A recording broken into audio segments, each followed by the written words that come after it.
तामसा येथे प्राध्यापक कैलास राठोड यांच्या वाढदिवसाचे औचित्य साधून विविध शासकीय योजनेचे मार्गदर्शन। भारतीय जनता पार्टीच्या वतीने नांदेड जिल्ह्यातील हदगाव तालुक्यात सरकारच्या योजना गरीब जनतेपर्यंत पोहोचाव्यात यासाठी आम्ही या योजनांचे शिबिर घेऊन मार्गदर्शन करत आहोत, त्यांना येणाऱ्या अडचणी दूर करत आहोत। यासाठी या शिबिराचे आयोजन केले आहे। सर्व माता भगिनींना योजनांचा लाभ मिळावा। मुख्यमंत्री माझी बहीण लाडकी योजनेचे फॉर्म भरण्यात आले। नवमतदार नोंदणी, आयुष्यमान भारत योजना, प्रधानमंत्री विश्वकर्मा योजना, संजय गांधी निराधार योजना, आधार नोंदणी, वयोश्री ज्येष्ठ नागरिक योजना, श्रम कार्ड नोंदणी इत्यादी योजना संदर्भात मार्गदर्शन करण्यात आले असल्याचे प्राध्यापक कैलास राठोड यांनी सांगितले।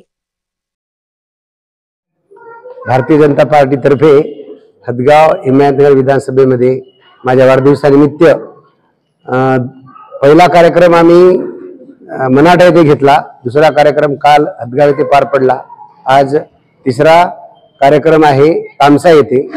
आम्ही भारतीय जनता पार्टीतर्फे ठरवलं की एक आगळा वेगळा वाढदिवस करण्याचा पायंडा पाडायला पाहिजे, जेणेकरून की आपण गरीब जनतेपर्यंत पोहोचावं।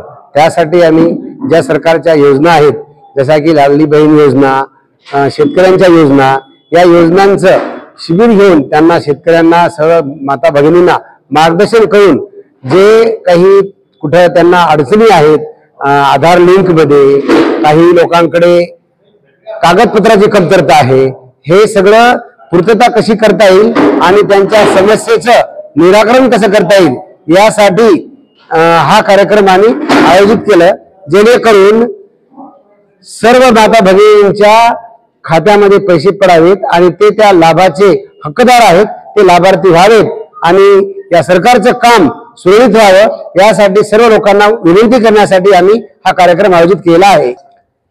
ह्या कार्यक्रमामध्ये आज जवळपास 70% काम झाल्यासारखं आहे या योजनेचं आणि येत्या रक्षाबंधनच्या निमित्ताने आमच्या माता भगिनींच्या खात्यामध्ये पहिला हप्ता पडणार आहे आणि हे काम जर होईल तर आपलं कसं होईल असं या महाविकास सरकारच्या पायाखालची वाळू आज सरकत आहे, त्यांचं भविष्य त्यांना धोक्यात दिसत आहे, त्यामुळे ते अपप्रचार करत आहेत आणि त्यांच्या अपप्रचाराला सर्व नागरिकांनी बळी पडू नये आणि त्यांच्या जे हे कोणी स्टंटबाजी करत आहेत त्या स्टंटबाजीला आपण बळी पडू नये असं जनतेला आव्हान आहे।